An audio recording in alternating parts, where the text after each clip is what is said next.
Welcome back to Rock and Roll All Access Live with Kevin Rankin, guys. You come back after a crazy weekend. I'm really excited about today's guest. Before we get started with him, though, I need to let you know about a couple of things. If you're looking at this on any other platform other than YouTube, do me a favor and go to the link below, youtube.com/all access live with Kevin Rankin. And I would love it if you hit the subscribe link, and then there's a bell. Be sure you hit the bell. You'll be notified about all my upcoming guests. I've got huge fans of my next guest coming up, Chuck Wright from Quiet Riot. He's been a long-standing rock and roll guy for a long time, and he loves Vinny Appice. He's going to be on Thursday, and I have some new sponsors to thank. I want to make sure that we thank our sponsors at Rhythm Traders here in Portland, Oregon. They're based. They've been around 30 years now, and they have repairs. They've got lessons. Really, a great selection of used and new gear. A lot of Christmas specials coming up, and they'll give you 10% off if you let them know that All Access Live with Kevin Rankin sent you. And if you order online, you'll find out that Oregon has no sales tax. So you're going to save money and the 10% by just mentioning that All Access Live sent you. And speaking of no sales tax and great Christmas deals, my buddies at 5starguitars.com. If you go to 5starguitars.com/all access live, and you'll see about 6 pages of great deals just that are specific to your partnership with us. And if you use the All Access 15 promo code when you check out, you're going to save 15% off. Again, no sales tax. So you're saving a ton of dough.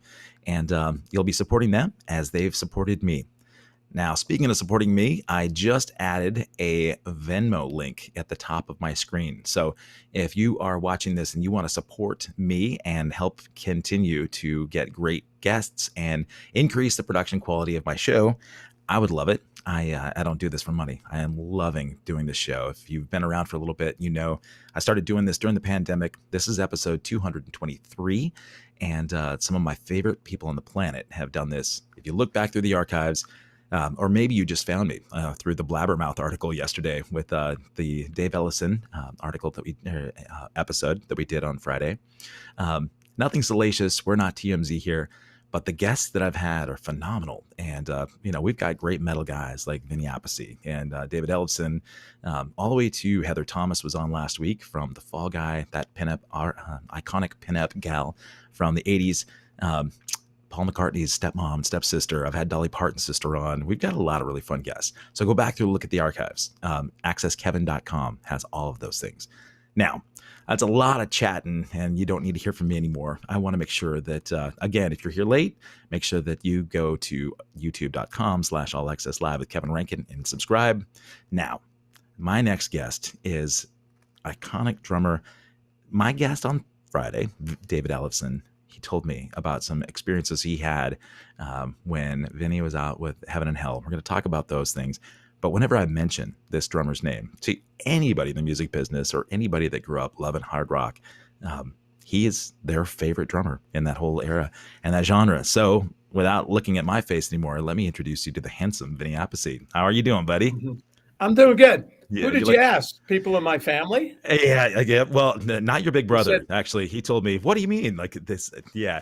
Well, David Ellison. When I mentioned that you were my guest today, he talked about this show. I think he said it was like in Arizona or El Paso, but you guys were out touring together. It was on his. God, it wasn't Rust in Peace, but there was. I can't remember which album he said they were touring on, but Heaven and Hell was in support on that. And with he said, Megadeth? With Megadeth, exactly. Yes. Yeah, And he said, dude, like, not only are you just this, a phenomenal drummer, which everybody knows, but from the two times I've met you at NAMM and everybody else in the business, like our pals, mutual pals, Glenn Sobel, everybody that knows and has worked with you, just reveres your personality. And what I've noticed, man, is that you got a kick-ass sense of humor too, which is awesome. So that's important. Got to have a sense of humor. You do, man, because in this business, oh my God, it's a harsh one, man. Yes, God. Oh, Just before we went live, I was talking about how cold it is in Portland, and Vinny was saying, "Yeah, we here with the wind blowing, the wind chill is what 78." You said with the wind chill was 78 today. Right, yeah, I don't know how you go outside without getting. Actually, I lied because for some reason it's very wintry today. Is it? It's overcast, which is very rare. It's a rare thing, and it's kind of cool out. It's like, holy And crap, what happened? cool. What This it is went down to nice. it went to the 60s. Yeah, 60s. Yeah, Yeah, probably. But nice. but at night it's going down into the 50s, 40s, sometimes high 40s. So Wow. Yeah, it's starting to finally get to winter here. Otherwise it's the same weather all the time. that's why everybody flocks to California, right? Yeah, What yeah. part of the city are you in? Stalkers I'm don't down always live by in. Temecula, Oh outside of yeah, wine country. It's about an yeah. hour from San Diego. It's really nice, It is a really good beautiful. down here. You know what, man? I was just talking to Mickey Thomas and his wife. They're going to be guests on the show. Mickey's going to be a guest on the show soon, and he's out in Ah, your area as well. I think. oh yes, oh Yeah, that's cool. they just opened up well, I think they call it Healthy Bowl, but it's basically like fruit and vegetable and healthy food bowls that pop in and stay active. I mean, that Hmm. dude's I think 72 now. We've played a ton of shows with him this year, and his Wow, voice blows my mind how he can still yeah, hit those he's notes. amazing. Yeah, yeah. So, Yeah, um, that's amazing. did you Like, so I can't get a bologna sandwich there or something. no baloney, man? No, you'll have to get like Man, some goji berries or I'll have to something. go to Ralph's, the Ralph's chain out here. Yeah, right. Yeah, bologna. What? I used to eat bologna as a kid every day. Yeah. Well, that was It's the thing. nuts. You grew up back east, right? Yeah, in Yeah. Brooklyn, I used to come home for lunch for school, but I had to go to the little grocery store because he cut it fresh. Oh wow. Oh I yeah. get a Well, that's quarter of a different. pound, yeah, with hot Italian bread that just got delivered, and Yeah. then I got a drink and a cupcake. No wonder I got fat as a kid. Yeah. But that was really bad to eat that every day. God. But it was so good. It was the Yeah. best. Boar's Head bologna. It was awesome. Or is it bologna? Well, man. That's not Oscar Mayer, right? I You're. think it gave me the funk too, the feel. Oh, that might have been. I was going to ask you about that. So, um, not all people that watch this show are drummers, right? There are just a good handful of people that are fans of the music, or just they come around to hang out and vicariously live with us backstage. Right. So people that are musicians know tons of your stuff, man, from Dio and Black Sabbath and Heaven and Hell, and they may or may not know that your big brother, started in the business a little ahead of you, Carmine Appice.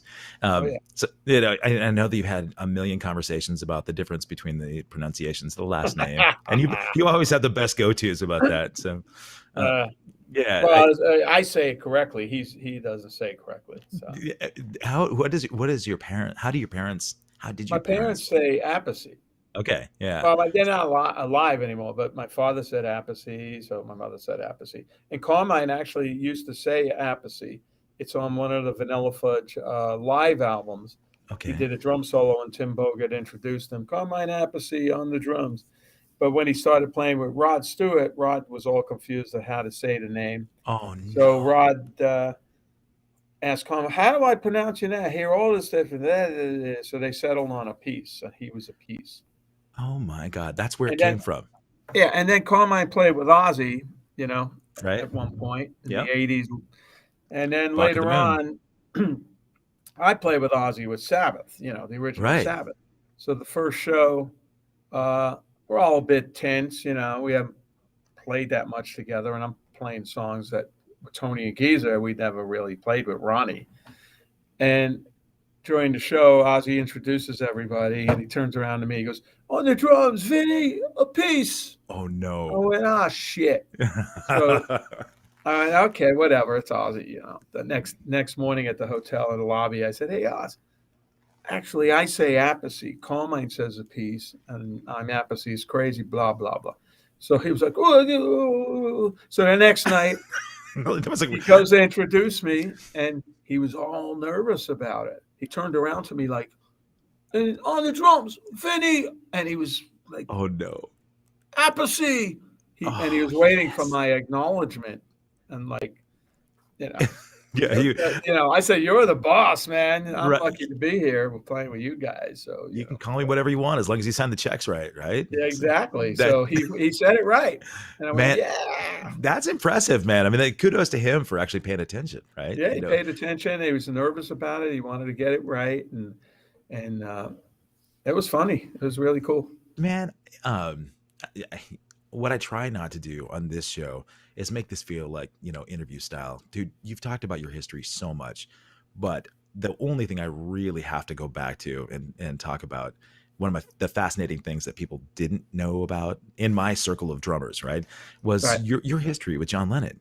And I love Yeah. that story, man. It's crazy. And so I know the story. Most people don't, man. Take me back to your teenage years in New York, living upstairs in that studio, and Well, how you got that gig. what happened was I was playing in a band. It was a big band, nine piece.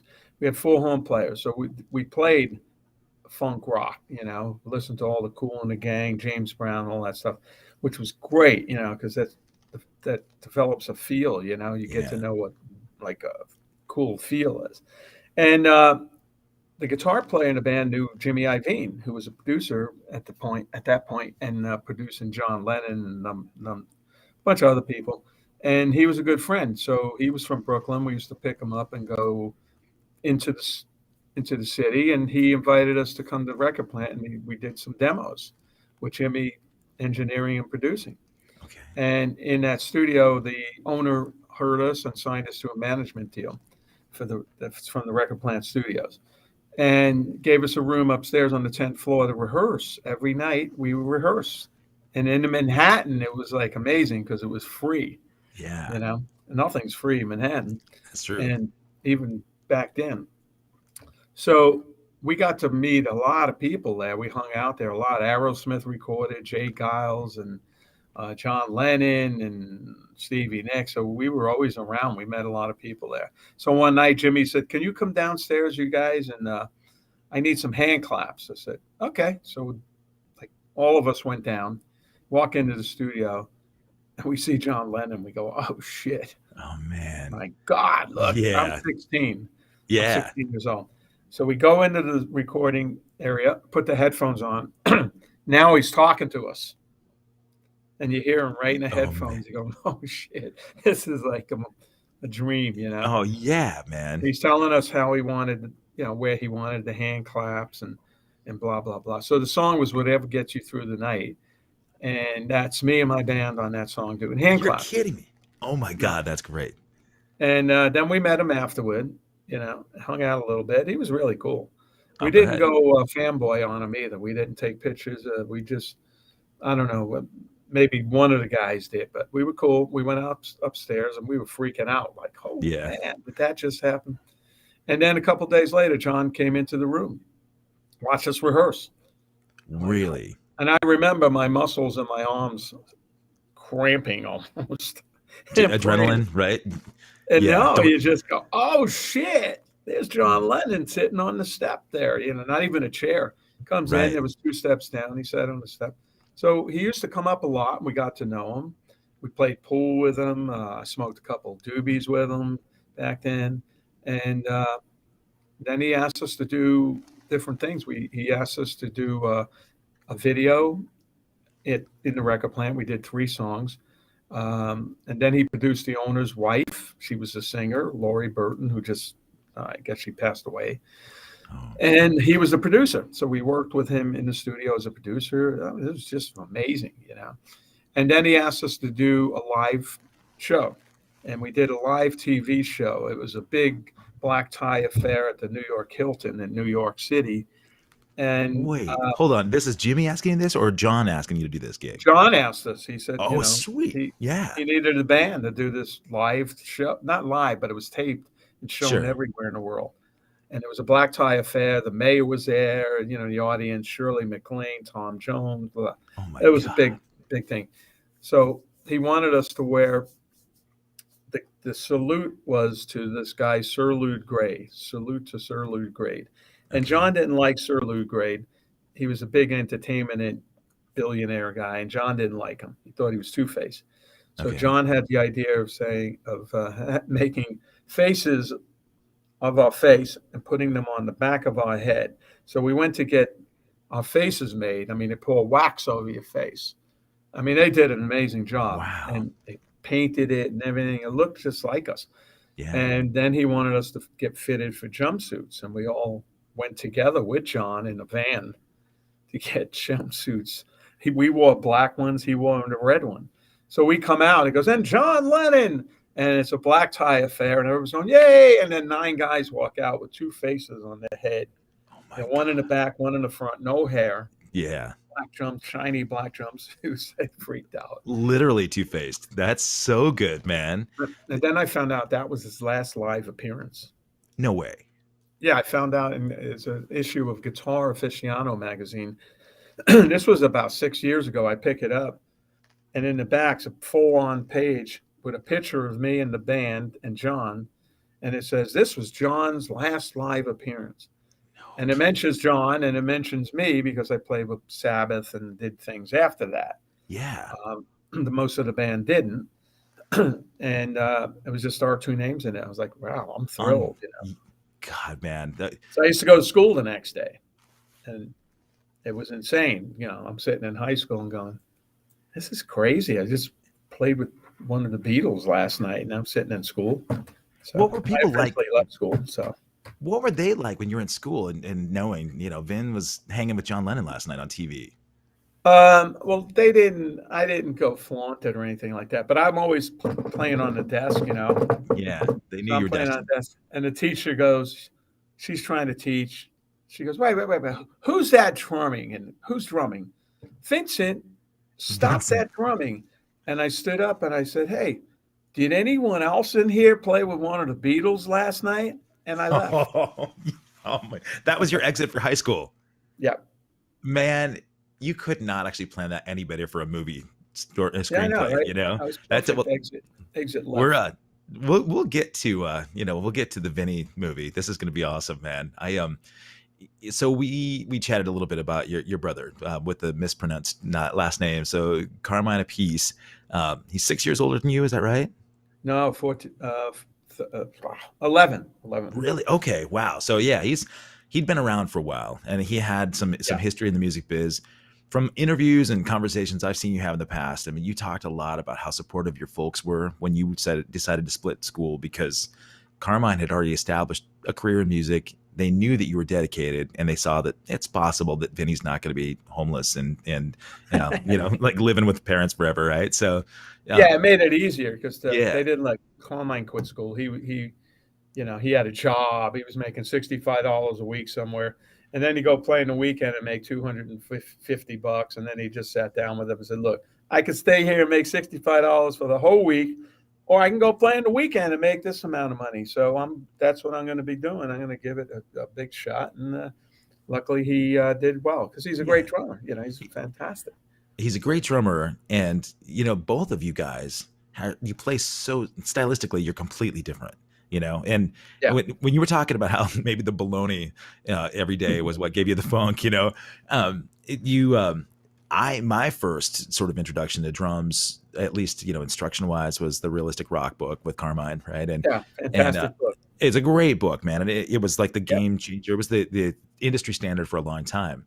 And, shortly after I started doing that was when I discovered your drumming with Dio. Right. And, I'm thinking, wait a minute, there's no way those two guys can be related, right? Because you could hear so much there is innate talent that you guys both have, and I can hear influences somewhat, but so many people came out of listening to you guys, and you can hear their influence. They'd been influenced by you. Right. I'm actually wearing this shirt right now, this Loyal Order shirt. It's a local band that is amazing. They're taking off. They were playing with Sebastian Bach on Friday night, and cool. They are like the singer for the band. He called me just to sort of recap the show, and I said, yeah, man, I got to go because I got Vinny Appice on my show in a minute. And he's like, wait a minute, now this dude's a wicked bass player. And he said, what the hell are you talking to me on the phone for? He said, Vinny is the greatest rock drummer of all time. And he said, do you know why? And I said, I know why. But his thing is, as a bass player, he said, Vinny's fills always left you wanting a little more. Like when you'd play over the bar line and you come back around, it was like I get goosebumps now thinking about it, man. Like especially you'd hear the stuff on the Dio records, and like nobody played like that. Nobody. No, I like just hear it that way. I hear it that way. I hear it where I go. I always say I go where no man has gone before, where some of these fills start. You're the astronaut. Yeah, yeah. I mean, I hear the songs. I play in the song. Yeah. Whatever I do, I get into the song. I don't play on top of the song. I hear a lot Yeah. of drummers can play on top of the song, and they're just playing the song. I'm inside of that song, and that's the way I hear the stuff. It's kind of like painting an artist painting pictures, and I'm in there putting the colors in it, and Right. I just hear it like that. I hear fills that could go over the bar, maybe a bar and a half, and they start in an odd place. Um, Yeah. and luckily, that worked for me with Sabbath. Yeah. Sabbath, I didn't do quite as much because there was something, Sabbath was so legendary. Right. You had to keep that in your mind that this is Black Sabbath and a certain way to play fills that are a little darker, maybe, not so much snare drum, just more Right. dark stuff. And then with Dio, anything went. And Ronnie never had a problem with me playing, nor did Sabbath. They never said don't play the fill there or anything like that. And Ronnie, I play over his vocal line. We Yeah. kicked each other in the ass. And I Yeah, hear you him did. starting to go. I go, whoa, dude! Now something comes out of me that got inspired. He Really? inspired me. I inspired. Yeah, we fed off each other. Absolutely. Do you Yeah. feel like when you're playing that stuff live, did your parts change and evolve like when you're touring and you hear Oh Ronnie yeah. doing something? Yeah. So Yeah. like you're not playing it exactly like the record. You're feeling Yeah. like, oh man, Ronnie did this last night.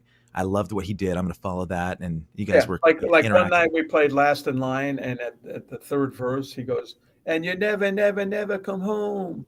And then one night he kept it going. He went, "Never, never, never, never, never, never, never, never." He kept it Yeah. going, and I just heard that, and I followed him, Yeah. and we went, Nice. "That was cool, dude." And Um, we still do that with Last. I'm playing with Last in yeah. Line now with Vivian, Right. and we do that. Andy Freeman and I, we worked it out, so that part's in there. See, I'm Man. always listening. The drummers you got to listen to what's going on Yeah. stage. I don't close my eyes and space out. I Sure. look around, I'm scanning the stage, I'm hearing somebody playing something, maybe I'll jump on it. Yeah. And that keeps it really exciting. It keeps it that's why I don't play the same stuff every night. Certain fills are the same, but Yeah. then I go, kick it in the ass as much as I could. So You know, I mean, you said it keeps it exciting. It's exciting for you. It's definitely exciting for the guys you're playing with, and without a yeah, doubt, it's exciting for people listening, right? Because the traditional parts that are there, I mean, they're going to hear signature fill, yeah. but when you take the signature fill and then magnify it with something really kick-ass, I think that's awesome. Yeah. It sounds like a dance, when you're doing that with Ronnie or you doing that with the other guys in the band. If you think about people dancing together, right? If they're dancing because they learned steps and they're stepping on each other's toes because it's really square and there's nothing sort of symbiotic. But if you're Yeah. listening to each other, and watching each other's moves and doing that's such. Where I sit, I mean, my hearing's blown out from Is it? 50 years of playing. Yeah. Uh, but when I'm on stage, I could hear people out of tune. I can hear Russian. Somebody's coming in ahead of the beat. The tuning, especially the wrong chord. Somebody hits a blooper, boom, boom, boom. I hear everything. It's the Yeah. weirdest thing, you know. Do you It's do you pretty call do you funny. call them out? Yeah, Yeah. fuck yeah. That- I go, hey, dude, tune it. What? and, and they're Tune like, your but attitude. they're like, you're the drummer. You should know this, right? So, Yeah, they're I all listening to me, so they're good. following me. And when I tend to get up on the drums, and it's like, okay, I'm I'm the I'm the leader right now. Okay, Yeah. I'm the machine, the engine driving this. So How it should um, be, right? If yeah, somebody's not and listening to the drummer, that's where things go off the rails, man. yeah, You ever had any band like that? You don't have to name names, but any experiences where they're just not even listening and things fell apart? not me, not with me playing. No, Nah, none of the nice. bands I've been in. No, every time I sit down, they follow. I mean, this is not an ego thing. They No, just yeah. look at me Yeah. like you know and then I'll just play some crazy shit. And then if they're not looking at me, I'll play some crazy shit. Then they're looking at me. Yeah. Right. To get them to Vivian and I, we just have a ball on stage. He never yeah. knows what I'm going to do. Really? That I'll play stuff at a time, off. He doesn't. He's just hanging on that, coming in on one wherever it's going to come in, and he's laughing. We get off on each other. It's great. I love playing together. I mean, keeping that spirit together when you're playing live is so good because you see bands that are kind of mailing it in, right? They've done it for 30 years and they're like, okay, I don't want to go watch that band because it's tired. They're making me tired. And why did I pay to come see this if they're not having fun? So it's good that you and Viv do that. When you mentioned playing with them, and again, we talked about our pal Glenn before. I know I've seen Glenn do the blues jam or the blues band with Vivian Campbell too, which was crazy because it was so out of context. Yeah. To me, I think of Vivian Campbell, young teenage Vivian Campbell, Rainbow in the Dark solo, by far one of the greatest rock guitar solos in all time, right? Yeah. And he nails it every night. I mean, he plays all the solos the way they're on the record. Yeah. He doesn't improvise that much. He likes to play the solo because they're very challenging solos. And before we go on, he's backstage in the dressing room. He's really playing those solos, practicing them. And he's very conscientious of getting those right because they're challenging. Sure. The solos are amazing. You and I both know too, man. The guitarists, they know those solos inside and out, and they're sitting on the side of the stage or sitting in front of the stage, arms crossed, going, "Is he gonna? Oh yeah, he got it. Okay, good, he nailed it." There are a handful of ridiculously great guitarists that play with Dio, and I remember hearing your stuff with Craig Goldie, and amazing guitarist, completely different. Yeah, it's different feel.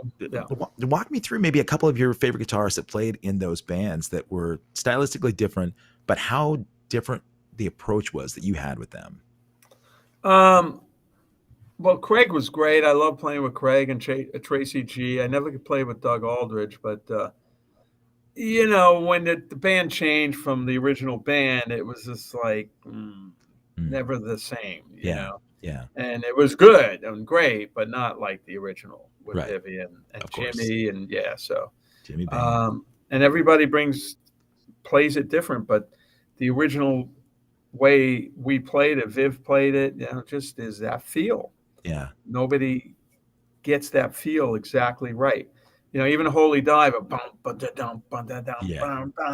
I play with guys and I go wow, down, and it's just a matter of muting those strings a little bit to get that chunk.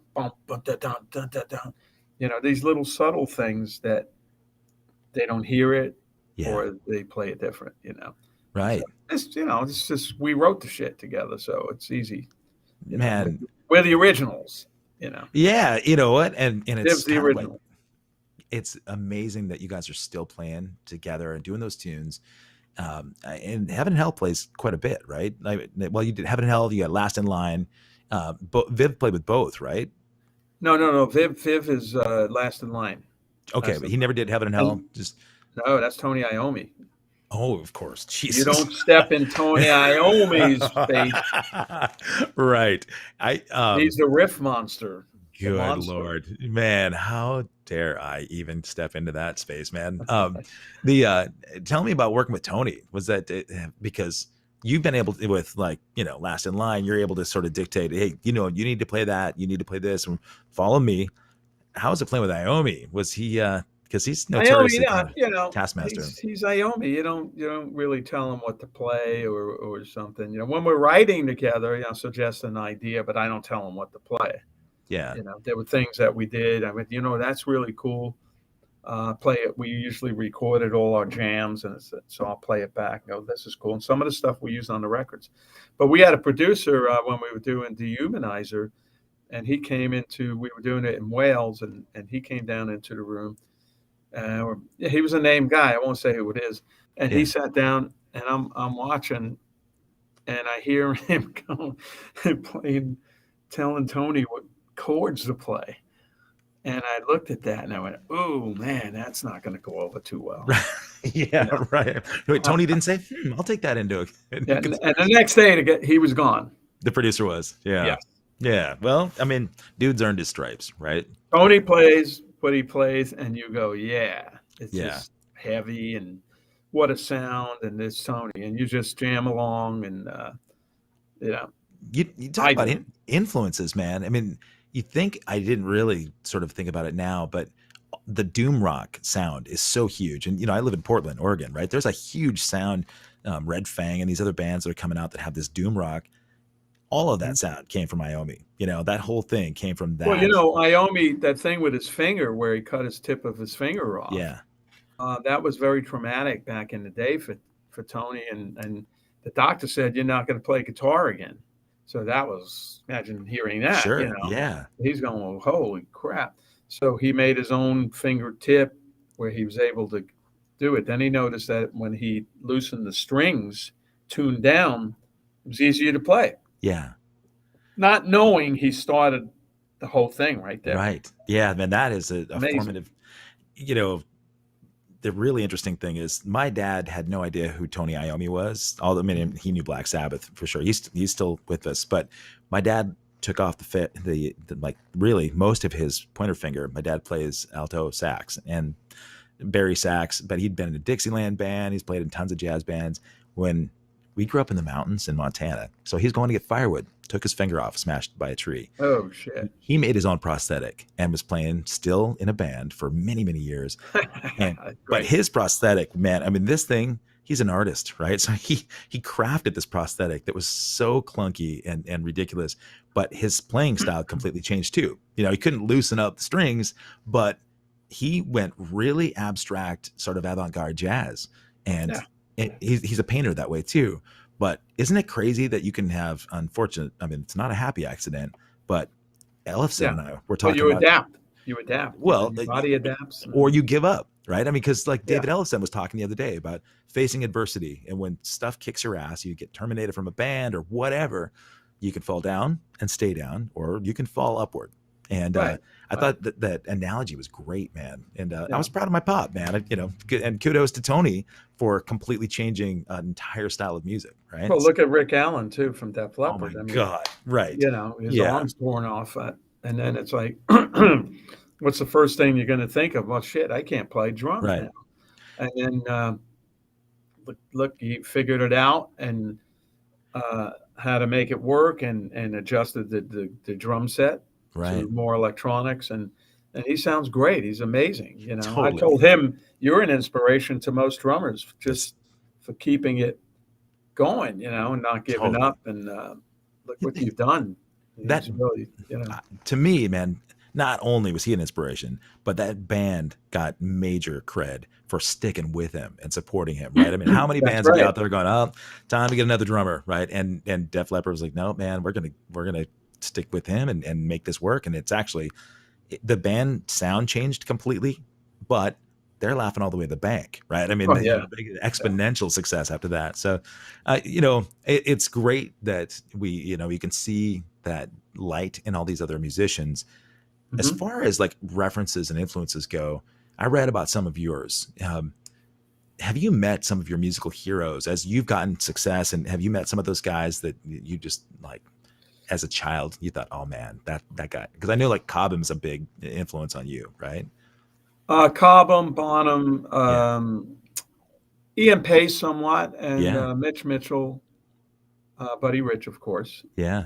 I met Buddy Rich through Carmine a number of times, and Ian Pace I've met. Yeah, Buddy's just the Buddy experience.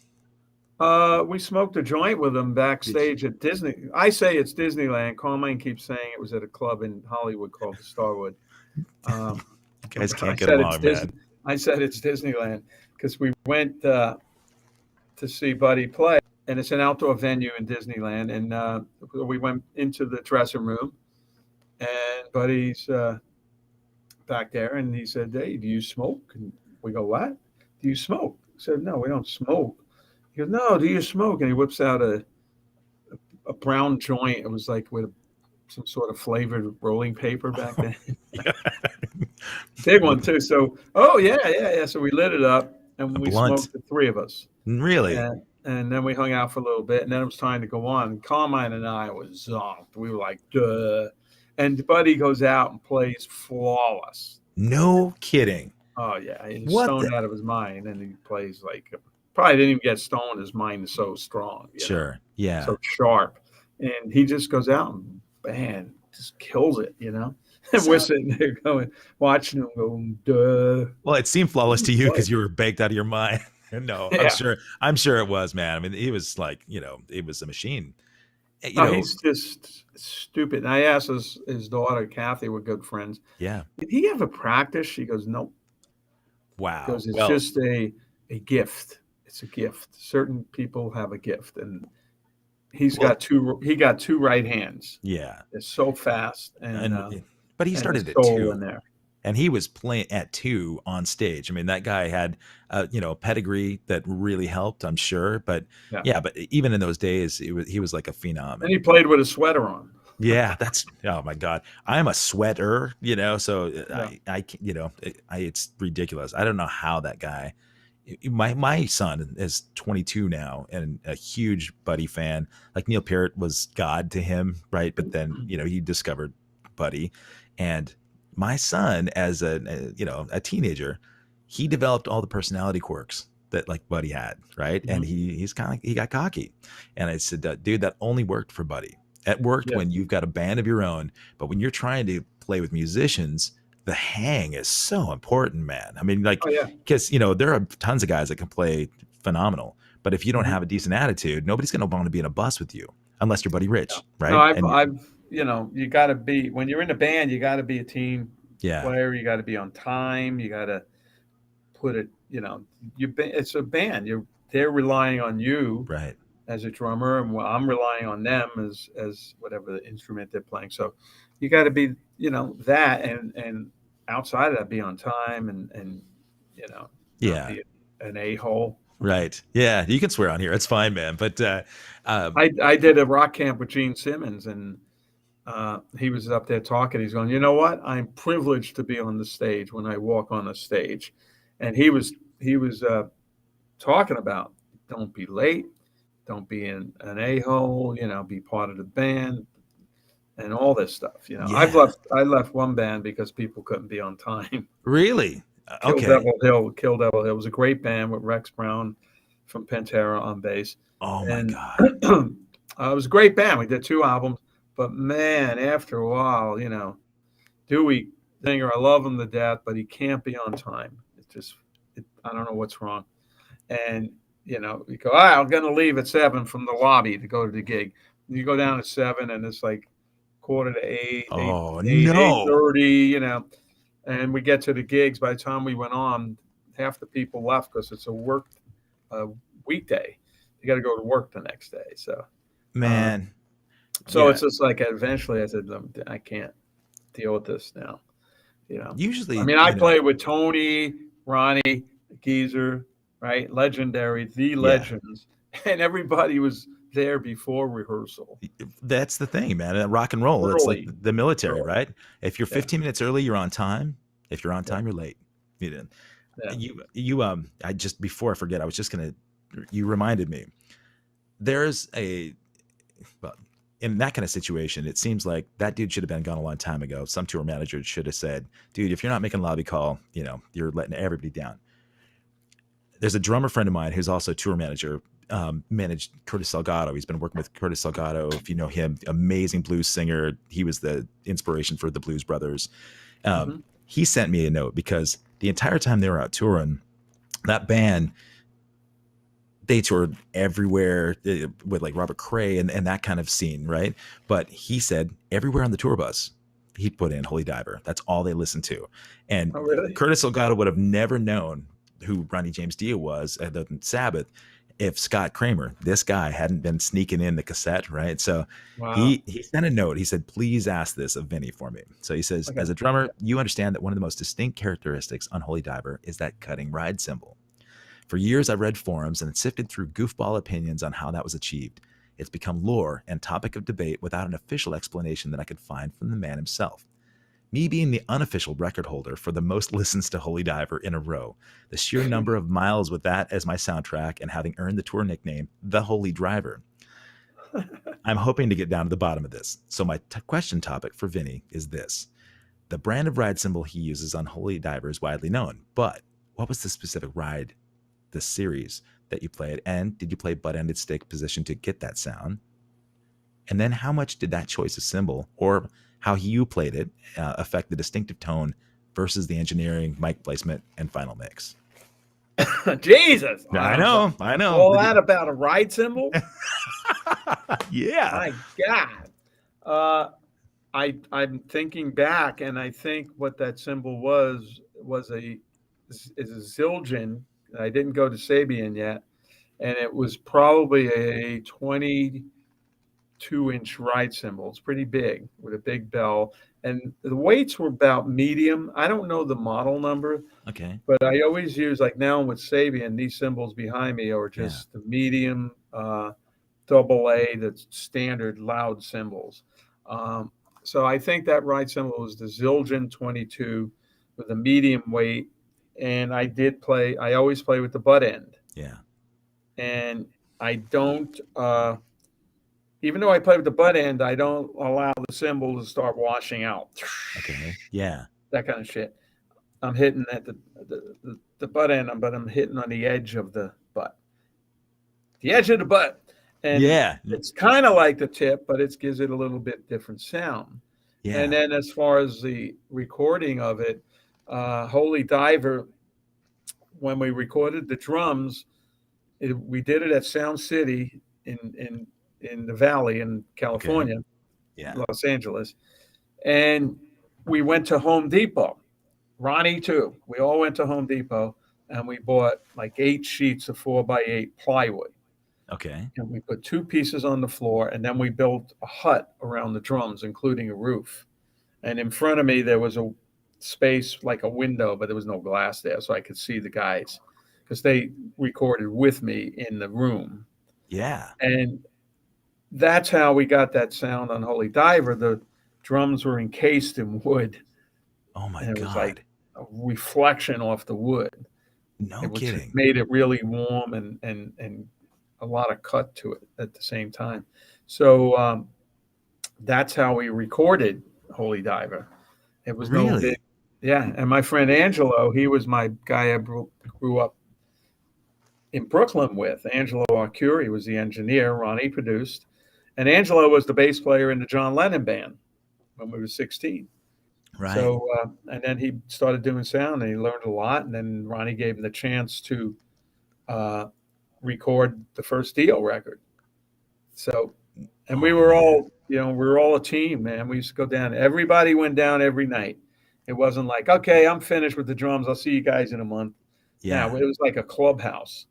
We go down there and smoke a lot of pot and shit back then and hang out. And it was a happy time. And that's why that album kicks ass.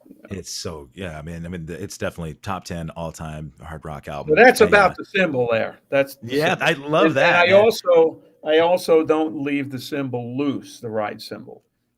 Even that one back there. Yeah. Yeah. We're going to talk about that kid in a second, man. I keep them tight. I tighten it down pretty, not all the way, but it's tight. It won't splash up on me. So that's it. I mean, you want it more for the position when you're going to hit it again, or is it the sound to dampen it a little bit? I just didn't want it to wash out because then, or go like this, moving. Yeah, right. I hate that. Yeah. That ride cymbal should move very, very little for me. Yeah. And you could hear the distinction of the sticks on the cymbal. Okay. So how about your crashes? Do you have those real tight too? The what? The crashes. No, the crashes, I let them go. Because I'm hitting them so hard, if I had them tight, I'd break them. Yeah, man. You lock them down and you boom, and after a while, a cymbal can't resonate and it just cracks. Our pal Glenn, right? He's got that his traditional sort of thing, his signature move, or he's always doing the sweep. He'll hit like 5 times down and up, and then choke it at the end. And he's great. It's ridiculous, man. That thing it's goofy to watch, but I love him, and he's such a badass. But Scott Kramer, the guy that asked that question, he said, "Oh, hey, by the way, from Casey, he wants to know what the writing process was on that record. Did you write together? On Holy Diver? He wanted to know if Ronnie had the stuff sketched out, or if you guys wrote together." We wrote in a room together at Sound City. What we did was and recorded. Sound City has across the parking lot. They have 3 rehearsal rooms. Yeah, and that's where we rehearsed and wrote the stuff. And writing meant we'd come there, jam up, like Rainbow in the Dark. I think I just started a beat. Boom, Yeah, ga, really? boom, ga, boom. And somehow that chord in the beginning got in there where I recorded everything on cassette. Okay. And so did Angelo. Angelo, who was the engineer for Holy Diver, he was always in the room with rehearsal and all that. I'll tell you a story about that. Yeah. So that's how all this stuff came about, jamming, and we smoked a lot of dope. I did, and Ronnie and Jimmy, Vivian not so much. He just got a contact high in the room. Yeah. Right. But that's how that shit was written, and then we'd listen to it and go, man, that's cool. Let's put it together. The next night we put it together. Actually, there was one riff we jammed on one night, and then we came in the next night. We always started at 7 p.m. We didn't do the day thing. Okay. So we come in and go, Angelo, play that riff we played on the cassette. So he played it, but he put the cassette in upside down. It was a Tascam, thing, so it plays backwards. Yeah. So it started playing backwards, and we're like, "Oh shit, dude, you're fucking stoned!" Then we went, "Wait a minute, that sounds good. That sounds really good." Yeah. And we learned the riff backwards, and that's in the song called "Invisible." Are you kidding? That's how you came up with that? Yeah, we said this is cool. Let's put it together with the riff that goes forward, the forward riff. Okay. Down, down, down, down, down is backwards. Yeah. And we put it together, and it worked. Wow. And then Ronnie wanted a like an invisible sound in the beginning, so you hear it go. Yeah. Back then, you didn't have computers, so you didn't have the internet.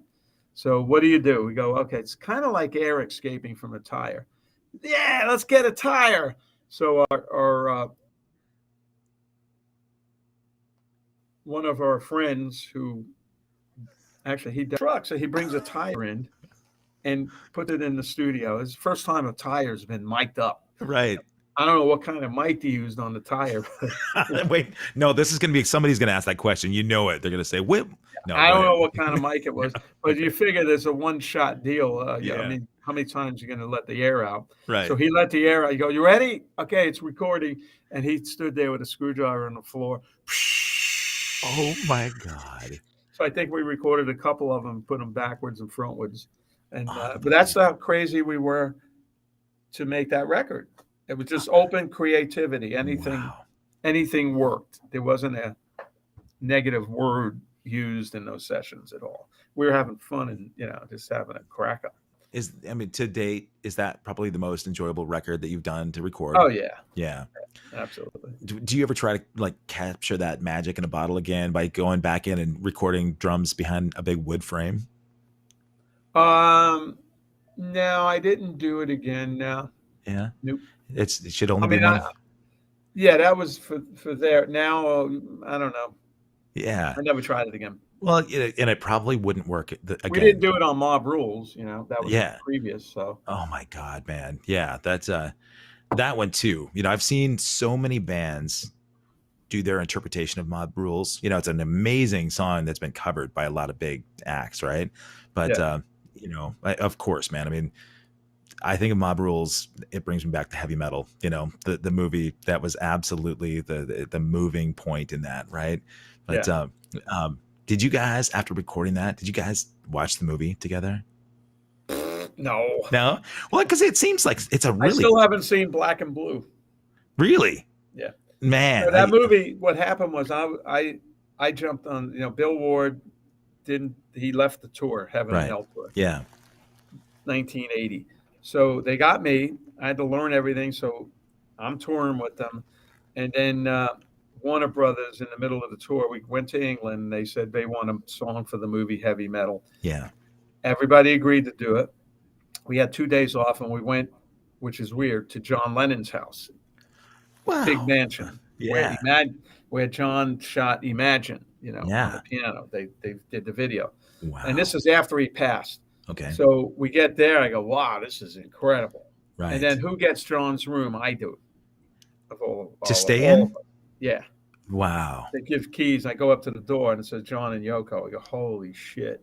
But I Yeah. thought, you know what? He just died. I don't know. I saw too many Frankenstein movies when I was a Yeah. kid. So I didn't stay in that room. I got another room. But the whole experience was amazing because you open a closet and all these platinum records fell out, Oh my God. merch, and even Tony and Keys and Ronnie go, look at this, holy shit, look at this Yeah. stuff, just the Beatles, man.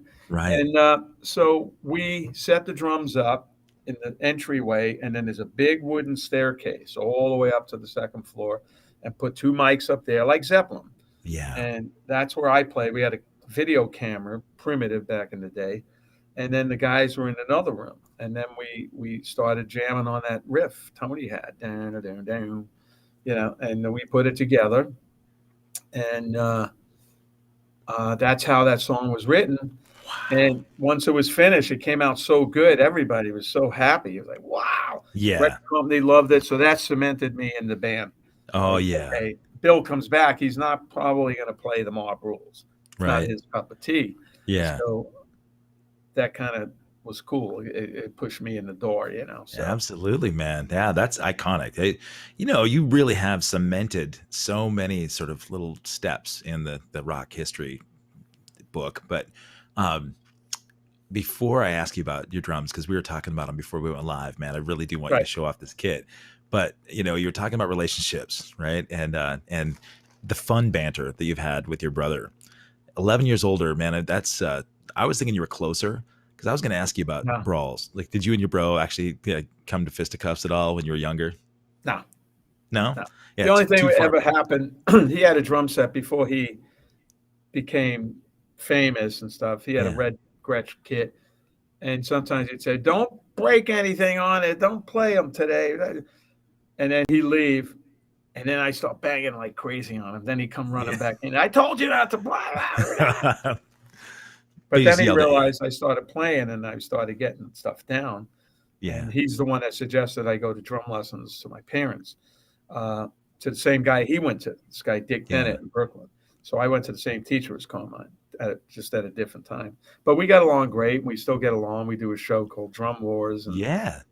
we kick each other's ass. It's good. It's cool. I was going to ask you, man, the fact that he made the suggestion and the Drum Wars thing has come through Portland. I know that you have sort of different lineups now and then to have guys front that Yeah, band. it's hard to do. Yeah. Yeah, tough, man. But and then the so-called pandemic shut things down for a little while. But are you guys going to be touring, doing that again this spring and summer? We hope to be doing it, in late spring and then into the summer because if Def Leppard, if they're going to do a big tour in the summer, then Yeah, we can't tour as Last in Line, right. obviously. So the focus will be more on Drum Wars for Carmine and I. Yeah, Yeah, so that'll be fun. He's 70. He's going to turn 75 years old in another week or so, and he's just playing his ass off. He's killing it. unbelievable. I'd love, I know that you guys have a podcast. You've been doing the Tuesday afternoon thing too, and I've been doing Tuesday afternoon at 4 o'clock, a drum yeah, stream tomorrow at 4 p.m. on Facebook. That's okay, Pacific time. and that's your Check it thing. out. Yeah, that's my Yeah, thing. And I play the music, tell some stories, all this stuff. yeah, And then on Thursday at 4 o'clock, Carmine and I do a show with Ron Onesta from the theater in Chicago, Arcade Theater, and we have great guests on. Last week we had Marky Ramone and Clem oh Burke no, from Blondie. All the yeah, but people that really legendary people. It was really cool. And you know, this week, I forgot who's on. Check it out. You can find it online. oh yeah, I mean, well, I have that link. I'm going to put it back up here one sec. The link, if you want to find those things, if you go to Vinny's, the official Vinny Appice Yeah, Facebook that's page. it. That's it. Yeah, That's if you hit that, you can find out about all of his goings on. But I was wondering, when you guys are doing the Drum Wars thing, obviously you edify each other, you build each other up because you're out there doing this thing together. How often do you guys pay and receive a compliment, like a legitimate compliment? Does he love your drumming and tell you about it, or is he kind of, Oh is it no, we tough? just go like, yeah, that was a great solo. Yeah, Solo was great. Just little things. just push Yeah, each other though. we That's know. We know he knows I love the way he plays and respect him, and this vice versa. So If I tell him too much, he'll get a bigger head. Yeah, but He's got more of a big head than I did. I'm more down to earth, so I don't tell him. How much DNA do you guys share? There was a time. The first time I met you was I don't know, 8 or 9 years ago at the NAMM show, and it was the last day. Actually, you were just like packing up. You had been doing some signings, and I just happened across the booth that you were in, and I was chatting with you. I had just run into Carmine an hour before, and I mentioned this to you. You were so cool about signing this picture for my kid, who, again, I told you Neil Peart was, God to him, but I signed this. You signed this picture to him. I had walked in to watch Carmine just show off this this signature symbol he had, and first thing out of his mouth was like, "Hey, you want my autograph?" I'm like, "Whoa!"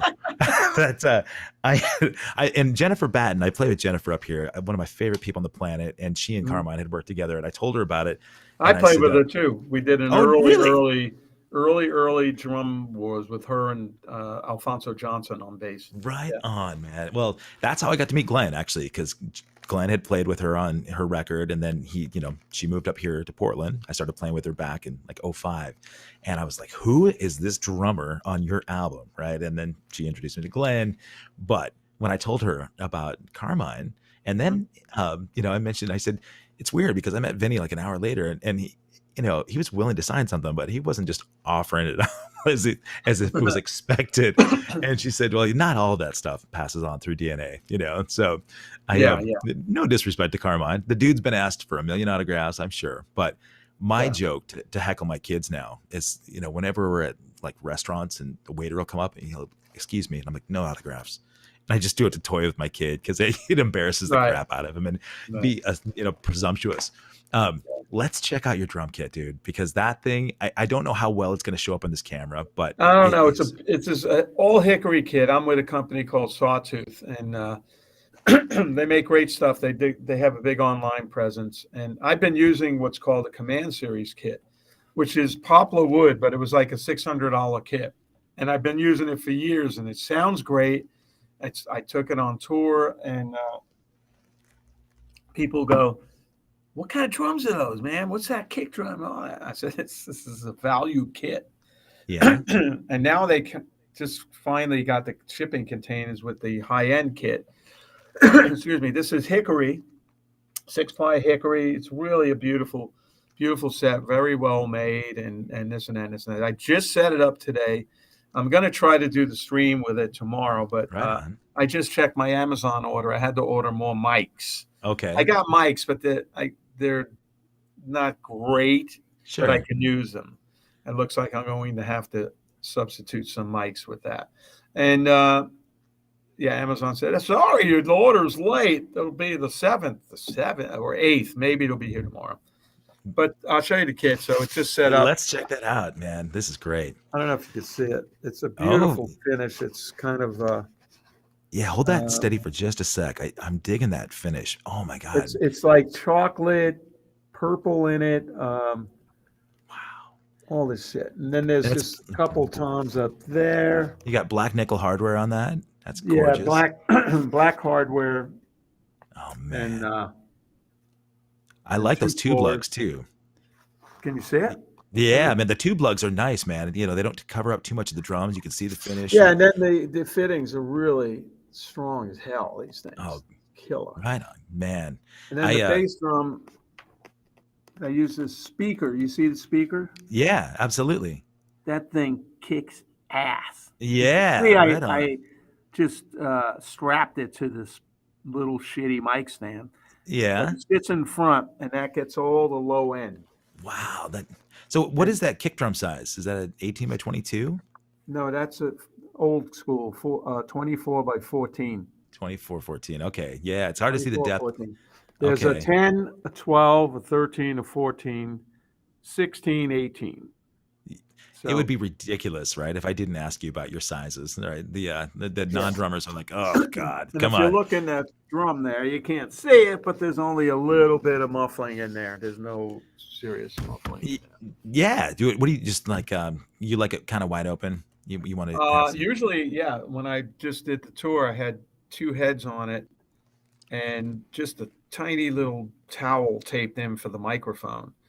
No, actually, no, there was no hole in the head. So it was just two heads, and it was the Evans heads with it had kind of a ring around it. I don't know what they call it, EQ3, and then I Yep. take the other EQ thing out, and then I just put some tape on the side I hit, so it sounds, big open bass drum. Sounds like Bonzo. I mean, Yeah. that's how he got the sound, was two heads. There's no hole. Right.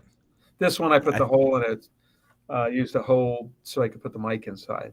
For the that's streaming, it works good. And then yeah. I added that sub.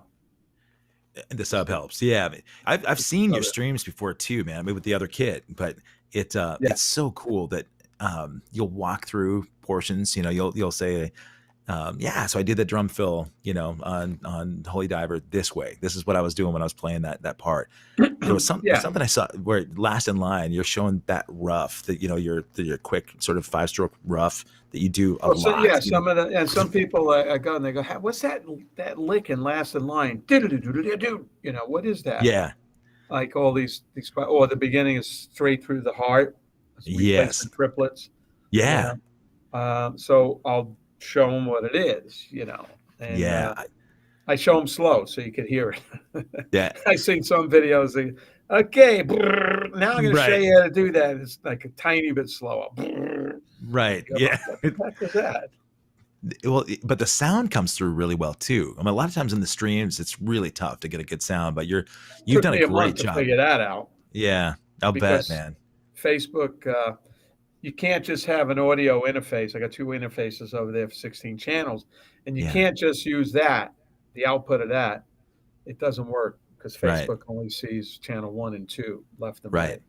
So yeah, I got to go through a mixer, Yeah, that. and then But I sit here for hours before the show and test the drum sound. The only way to do it is to do a test video with Facebook.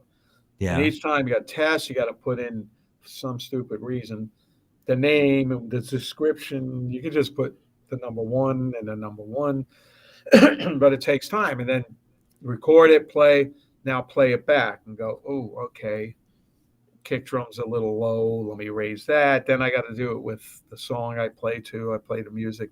It takes hours. yeah. People don't even Especially now, realize. I got the new kit. I don't even. Right.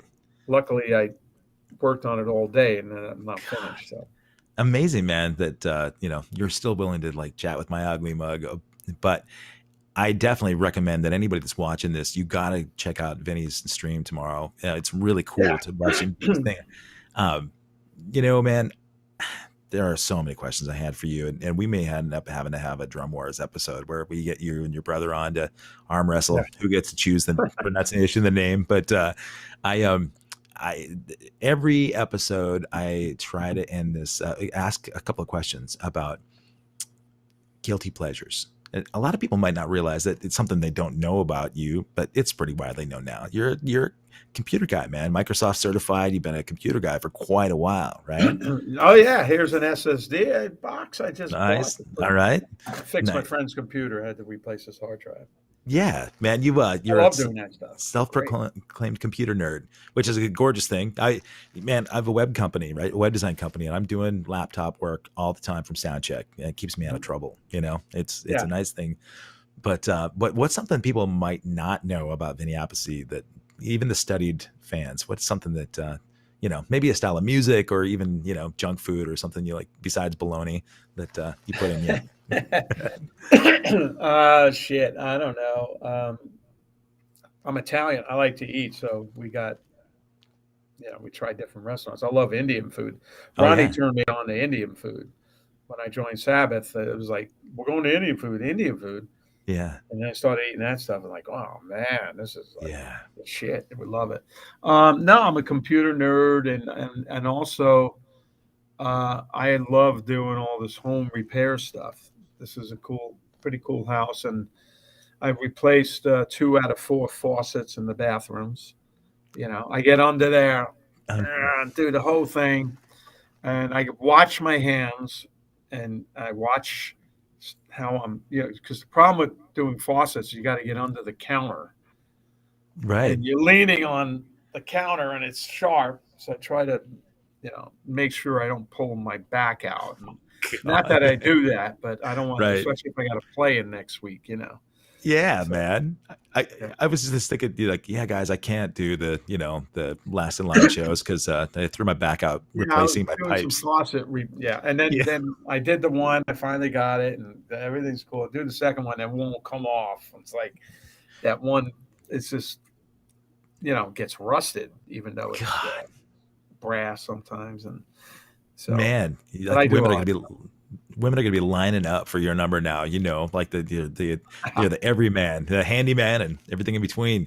Yeah. Um, Oh, yeah. like I said, David Ellison's a big fan of yours, and Yeah, I was Dave's just, great. I love Dave. I'm sorry what happened to him, back in, but hey, let's fucking move on. yeah, man, Every that's good. exactly what he's doing. And the Yeah. conversation was great, man. And then we talked about falling upward, right? The dude has overcome Right. adversity before, and he's doing it again. His new Yeah. band rocks. But I opened fortune cookies for my guests at the end of the show, and Mhm. his was the other day just says, "You deserve respect, and you'll eventually get it. Eventually." He does a great job of earning it, and I think we talked about respect being earned.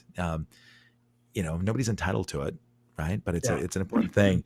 When you talked about Ozzy paying attention to the pronunciation of your name, the reverence that Ronnie had for you when you're in the studio, man, I mean, that kind of respect, it's really important. It sounded to me like Ronnie was one of those guys that was so gentle-hearted and really, really kind, man. And it was it was an it was such a loss, right? Well, When he we were like brothers, I Yeah, mean, we just got along. As soon as I met him, we hit it off, and yeah, and we both liked the same foods, and we just hit it off really, really, really great. And then, he heard me play, and then he respected the way I played, and I sure to hell respected the way he sang. So we right. respected each other. So he didn't have to direct me. Yeah. He felt the same way I felt in the music and in the songs. There was never any discussion of, hey, how should we play this song? It just comes out. What a He feels beautiful. the same way as I Yeah. do, and I it's the way it man, was. it's rare that musicians, I mean, a lot of musicians will watch this and think what I would give to have that relationship with somebody on stage or in a band, and that truly is a gift, man. I mean, Yeah, the music and the voice that Ronnie left behind, of course, dude, is yeah. is timeless. But And kudos, listen to Holy Diver, especially. You hear me playing fills where he's singing. yeah, He that's didn't say he didn't care. He yeah, felt it. that's He amazing. felt it. Yeah. That's a beautiful thing and humble. I think I mean, really, that's a good sense of humility. It's really cool to go back and listen to Ronnie's stuff. The doo-wop days, man, where people were incredulous, right, when Yeah. they hear Ronnie doing that stuff, and they're like, there is no way that's Ronnie James Dio, but that I is know, it's indeed crazy. that's him. Yeah. So Vin, I'm going to open your fortune cookie. We're going to find out what it says. All right. So this is it's unopened. I haven't looked at it. We're not. It says, play louder. That's right. It's gonna say not 16ths on the hi hat, like a bass player I watched yell at Glenn Sobel one time. That was tough. I watched him get chastised at a gig, and I had to walk out. I was like, dude, you are way too nice. Who did that? He's since changed his dynamic after getting sober, but Sean McNabb. Sean was playing a gig with him on Redondo Beach on the pier, and I was so blown away. Mitch Perry was playing guitar, and Glenn said, "Come down. It's a really fun little jam." And I walked in, and they were doing. Boy, Glenn's going to be so upset that I named Sean for that. But I told him, dude, I could not believe this dude yelling at you on stage. Who's Telling yelling at him? Sean? Sean, yeah, telling him. He said it's not 16ths on the hi hat, and it's like there are 8 people in this place, and the last thing Yeah, I can right. do is out him, for money in the tip jar. So I left, and I told Glenn, I said, it's like watching your friend get beat up by a bad boyfriend. And he said, nah, man, Sean's cool. We and then apparently Sean admitted that he got sober and he's less of an asshole. So good on you, Sean. Yeah. Oh, buddy, this is it, man. This is a good one. A shooting star tonight will bring you good luck tomorrow. Yeah, man, we all need, good fortune for sure, man. But And actually, here last night and the night before, and I think tonight, there's a comet you could see if you get up at 4 in the morning. I love It that is you the know shooting that. star. That you know what? So again, a poignant fortune that is going to come to light, and whatever shows up tomorrow, right? Whatever that comet drives, I expect to find out what luck it brought you. Yeah, as long You know, as it doesn't land on my block, well, if it does, we'll have a problem. Bit of yeah, a problem here. yes, yeah, all that home renovation you've done will be gone for My nothing. But faucets will be destroyed. So will the drums. right. But we'll have, we have put them in permanent history right here on the show. Vinny Appice, dude, I'm incredulous at what a down to earth cat you are. I love your playing.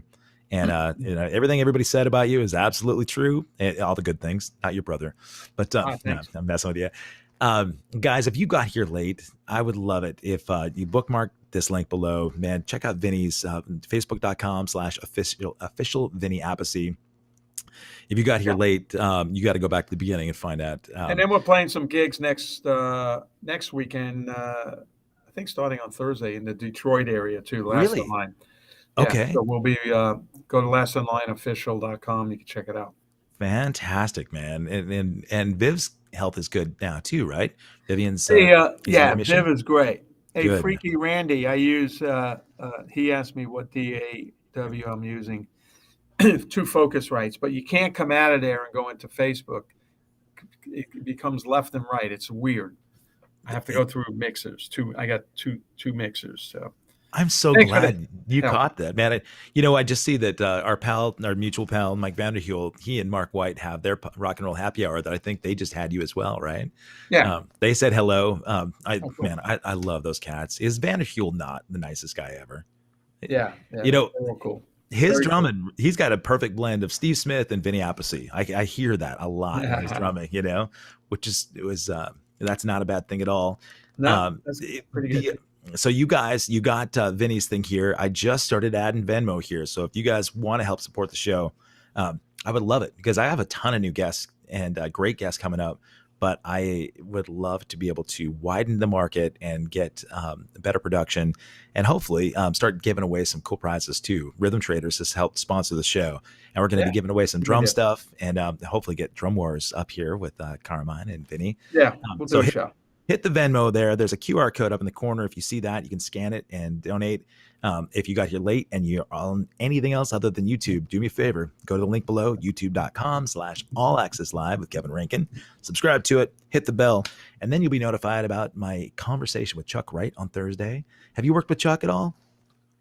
Not very much. I might have played with him once or twice. Okay. Yeah, man. I mean, same circles for sure. All right, well, I'm going to run because I got a pizza that just came out of the oven. Good man. Folks, well, thank you, Vinny Appice, dude. You have a great show tomorrow, and then go see him in Detroit this weekend, guys. And dude. Thank you, Kevin, and good luck with the show. And everybody, happy holidays. Be safe. Thanks for listening. Thanks, buddy. Take care.